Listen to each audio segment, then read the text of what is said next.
picture this. You've just had one of those days. Oh, we all know the ones. Right. The kind of day where the coffee spilled on your shirt.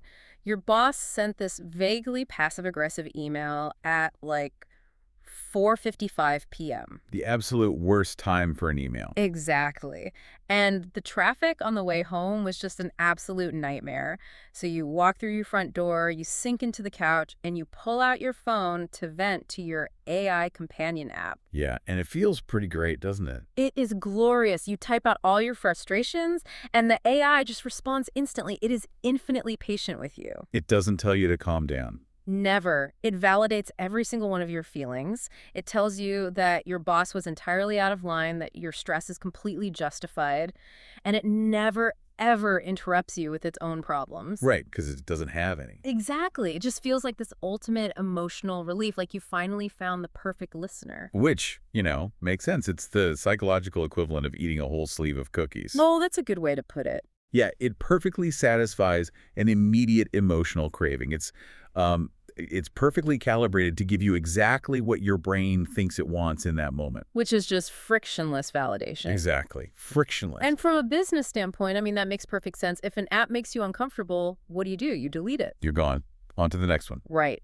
But the mission of today's deep dive is to explore why having a quote-unquote perfect listener might actually be the worst thing for your personal growth. It really is a trap. It is. We're looking at a really fascinating, freshly published article in Psychology Today. This is from the April 2026 edition. Yeah, written by Dr. Guy Inchikov. Yes, and the piece is titled, "The Human Cost of a Listener That Never Gets It Wrong." Which is such a striking title. He takes a really hard look at the psychological mechanics of human connection. Yeah, and he fundamentally challenges this new technological utopia we think we're building with perfectly agreeable AI. Okay, let's unpack this because on the surface, having a perfect listener sounds like a massive net positive for humanity. Right. Like we all want to feel heard. Absolutely. And if an algorithm can do that 24 hours a day without getting tired, why wouldn't we want that? Well, the AI industry knows we want it. These systems are explicitly designed to eliminate the friction in our conversations. They're completely optimized for customer satisfaction. Yeah. But Dr. Itchikoff poses this really profound question. What if that friction, like the actual discomfort and unpredictability of talking to a messy, flawed human being, is exactly what makes human connection valuable? Right. What if the friction is the point? Exactly. And to really wrap our heads around why this matters, we have to look back at how we started turning human listening into a robotic process long before AI even entered the chat. Oh, yeah. The source material brings up this really haunting detail about Carl Rogers. Right. And if you've ever taken a Psychology 101 class or even just read a self-help book, you definitely know Carl Rogers. Yeah, he's essentially the father of active listening. A true titan of 20th century psychology. He completely changed how therapists interact with patients. But the article notes that late in his career, Rogers actually admitted this deep, lingering regret about his legacy. Wait, really? He regretted active listening? Well, he regretted that his life's work had been hollowed out into what he called a mere technique. Oh, wow. And reading that immediately made me think of those agonizing corporate soft skills workshops we've all been forced to sit through. Oh my gosh, yes.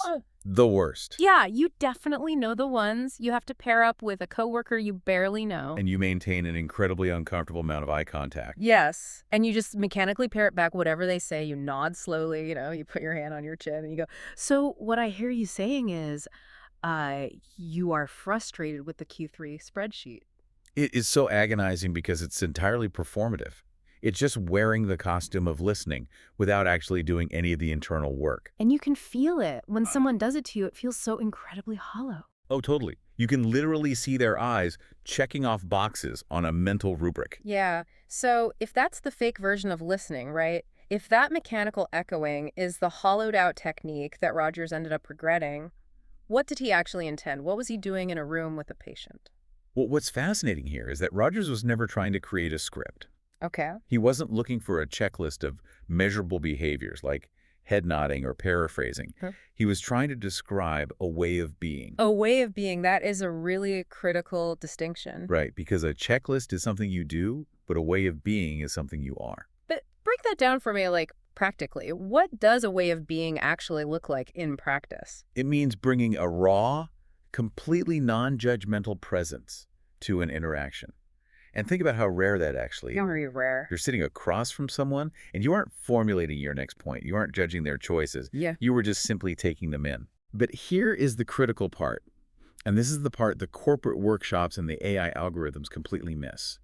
True listening, in Roger's view, requires the courage to let yourself be changed by the person talking to you. To let yourself be changed, so it's about mutual vulnerability. Exactly. Mutual vulnerability. So you aren't just processing audio signals to come up with an optimal response.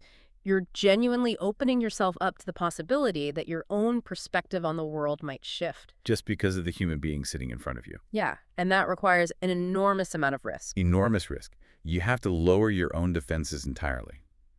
And if we look at artificial intelligence through that specific lens, we can see exactly where this technological evolution goes off the rails. Right, because we've essentially built the perfect mechanical listener. Yeah.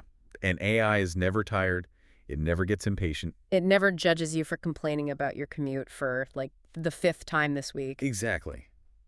But in perfecting the behavior of listening, we've kind of killed its soul. Because an algorithm cannot be vulnerable. I mean, it literally cannot be changed by you. It's just math. Just math. It can only reflect your own input back to you with this perfectly calculated empathy. So we've automated the hollow corporate workshop version of listening.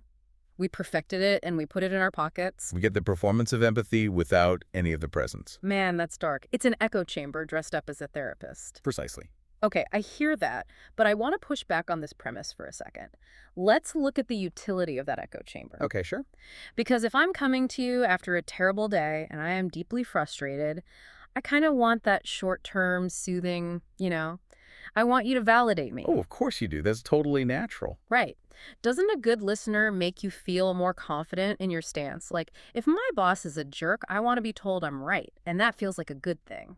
Well, what's fascinating here is that Dr. Itchikoff actually tested that exact intuitive assumption in the lab. Oh. Yeah. They wanted to know what actually happens to a speaker's mind when they feel genuinely heard by another human being.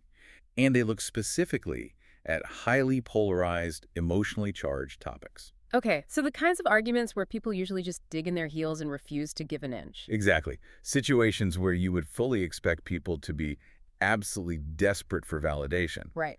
So they brought people into the lab, measure their extreme attitudes on these topics, and then had them speak to someone who is explicitly trained to provide high-quality Rogerian human listening. So deep presence, no interruptions, no debating them. Exactly. And the data show the exact opposite of what you'd expect. Wait, so they didn't walk away feeling totally vindicated and more entrenched in their views? No, not at all. When people received high-quality human listening, they didn't become more entrenched. They actually became significantly less certain of their own extreme views. That is wild. Feeling heard actually makes you less certain. That feels completely counterintuitive. I know, right? You would think that if someone listens deeply and doesn't fight back, you'd walk away thinking, see, my argument is absolutely flawless. Yeah. But I guess human psychology operates on a deeper level than that. Much deeper. The experiments show that when a speaker felt truly heard-like, when the listener was fully present and non-judgmental, the speakers spontaneously started to see the complexity in their own perspective. Spontaneously, like without the listener even prompting them. Exactly. Their extreme attitudes reduced entirely on their own. And the wildest part of the study is that the listener didn't even have to play devil's advocate. They didn't say a single provocative word. So they aren't sitting there saying, well, have you considered the other side's economic argument? No, not at all. They just listen. And the speaker naturally starts to moderate their own extreme views. Sure. Let's talk about the mechanism behind that, because it kind of reminds me of how our brains react to physical threats. Well, that's a good way to look at it. How so? Well, when you are arguing a point or venting about a conflict, your guard is up. You expect the other person to interrupt or judge you or tell you why you're overreacting. Well, you're anticipating the pushback. Exactly. So your brain is basically working overtime to build this defensive fortress around your viewpoint, making it as extreme and bulletproof as possible. That is a perfect analogy.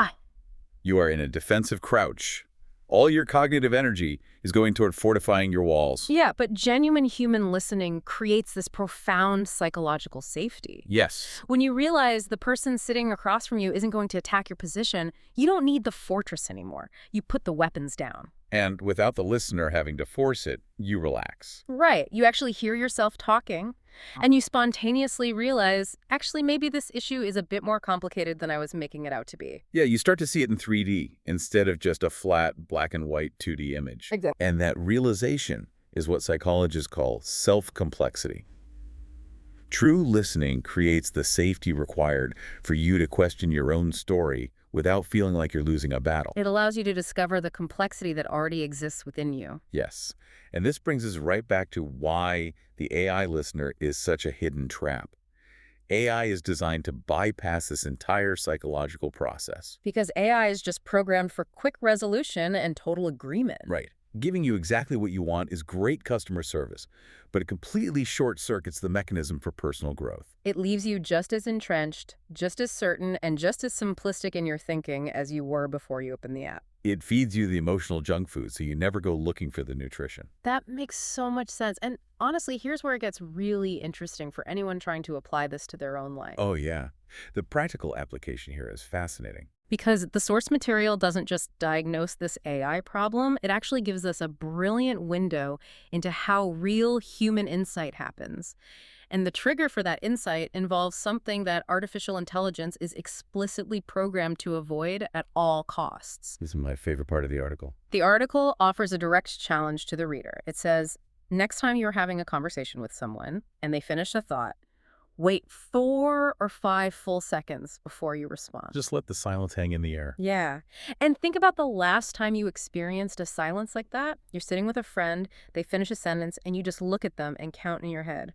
1, 2, 3, 4, 5. It is excruciating. It feels completely wrong. It's the conversational equivalent of dead air on a radio broadcast. Every instinct in your body is screaming at you to jump in and fill that void. Right. With a related anecdote or a piece of advice or even just an, oh, wow, that's crazy. We are absolutely terrified of dead air in our social interactions.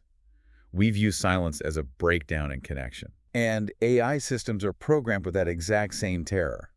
And AI views a 4-second delay as a critical latency issue. Oh, of course. It views silence as a catastrophic failure of the product. Exactly. It needs to generate the next token, the next helpful, soothing response within milliseconds. But Dr. Itchikoff argues that in human psychology, that agonizing 4-second silence is actually the most valuable real estate in the entire conversation. It really is. Why is that silence so powerful? Because that silence is the fertile ground where the speaker's truer, deeper thoughts are currently forming. Wow. When someone finishes a thought, what they've usually just spoken is the rehearsed version of the story. It's the surface-level narrative. The polished version. Right. And if you jump in immediately to validate them, like, you're so right, your boss is terrible, the exploration stops right there. You've capped the well. But if you hold the silence... If you tolerate that awkwardness, the speaker's brain starts searching. They realize you are still listening, and almost inevitably, they will drop a layer deeper. Oh, I've seen this happen. Right. They fill the silence themselves and say, but I guess I'm also just feeling really insecure about my performance lately. And boom, there is the actual truth. You unlock the real issue just by holding space and enduring the awkwardness. And an AI fills that space instantly with a perfectly generated platitude. Which effectively shuts down that self-discovery process forever. Yeah. But the article takes this even further than just silence. It brings up this fantastic concept of the challenger listener. This is a really vital concept in the academic literature, and it heavily separates human connection from machine processing. Think about the friend in your life who truly deeply gets you. The friend who has known you for years and knows your patterns. We all need one of those. Definitely. Yeah. When you go to them with a story about how you were wronged, they don't just blindly nod along. They listen warmly, they create that psychological safety we talked about, but then they push back. They might say, I hear how much that hurt, and I'm sorry you went through that. But, is it possible you've left your own role in this completely out of the narrative? Didn't you do something remarkably similar to them last month? Ouch. And that raises a really fascinating dilemma, right? Because we just established that people need psychological safety to drop their defenses. Yeah. So how does a human push back like that without the speaker immediately raising their fortress walls again. Well, that is the magic trick of human intimacy. A challenger friend can push back because they have established history and trust. Right. You know they care about you. You know they aren't attacking your worth. They are just challenging your specific narrative. Yeah. So when they call you out, it stings. You might bristle. You might even get a little annoyed in the moment. Oh, absolutely. Uh, But that sting is highly productive. That brief flash of discomfort is the literal sensation of your worldview expanding. that's a great way to describe it. Because validation tells you that you are already right, which keeps you static. A real listener, a challenger listener, leverages their love for you to help you reveal the complexity within yourself. And this is a gap that AI simply cannot cross, no matter how advanced the large language models get. Because AI has absolutely no skin in the game. None at all. It has no history. An algorithm can mirror your language, but it cannot hold a view of you that is more honest than the one you were presenting to it in that exact moment. Right, it doesn't know you. It has no memory of who you were 3 years ago. It has no stake in your long-term personal growth.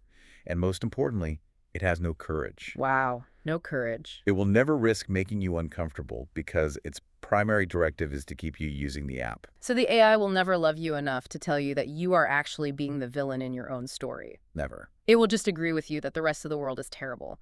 And this brings us to the broader societal impact. We need to zoom out a bit. Yeah, let's do that. Because the source material isn't completely anti-technology, it does acknowledge that there is a genuine utility here. Yes, and we shouldn't dismiss the technology as purely harmful. Dr. Itchikoff notes that AI can be a very helpful rehearsal space. Oh, like for practicing a conversation. Exactly. If you have a tough performance review coming up Yeah. or a difficult high-stakes conversation with a partner, practicing with an AI can help you organize your thoughts. And it can serve as a judgment-free mirror for a late-night vent, when everyone else is asleep and you just need to get the racing anxiety out of your head. It absolutely has a place as a tool. But the subtle creeping danger isn't that AI is going to suddenly turn us all into sociopaths overnight. The danger is much quieter than that. The danger is habituation. If we connect this to the bigger picture of our social fabric, habituation is the real threat. Yeah. Think about how human beings actually operate in the physical world. Yeah. Real humans are incredibly messy. Oh, very messy. We get distracted by our phones while you're pouring your heart out. Yeah. We misread your emotional cues. We offer unsolicited advice when you just wanted to vent. Which is the worst. Right. We push back at the absolute wrong moments. Human conversation is full of constant, unpredictable friction. It is exhausting. Which is exactly why the AI feels so incredibly good by comparison. But our brains are highly plastic. We adapt to our environments. If we grow accustomed to the perfect cleanliness of an always patient, always validating AI listener, our baseline tolerance for that ordinary human friction will inevitably start to erode. Wow. So we are actively training our brains to expect frictionless emotional support on demand. Precisely. Which makes us incredibly fragile when we have to step back into the real world. And there is this chilling observation in the article that really stopped me in my tracks. Which one? It suggests that as we get used to these AI companions, we might actually start mentally editing our real-life partners and friends mid-sentence. Oh, gosh. That is terrifying. Right. You'll be talking to your spouse, and they'll pause to think, or they'll misinterpret what you said. And in your head, you'll be rolling your eyes thinking, ugh, my AI would have understood me instantly. This is so painfully inefficient. Right. We begin to view the messiness of human interaction as a bug rather than a feature. We start to resent the cognitive load required to actually relate to another autonomous person. And that is the tragedy of treating emotional intimacy like an efficiency problem. Yeah. Intimacy isn't supposed to be efficient. It's supposed to be a shared struggle to understand one another. Exactly. When Carl Rogers was pioneering active listening, he wasn't just teaching a counseling technique to make therapy faster. He was describing the profound risk of mutual vulnerability. Yeah, risk. Yeah, the possibility of misunderstanding, of friction, of having to negotiate reality with another flawed human being. That is not a bug in the system of human connection. It is the entire mechanism. So what does this all mean for you as you navigate this rapidly changing landscape? What is the ultimate takeaway from this research? It's that we are standing at a major societal crossroads. We are being offered a very tempting technological shortcut to feeling heard. We have a tool that lets us bypass the awkwardness, bypass the excruciating 4-second silence, and bypass the sting of being challenged by someone who loves us.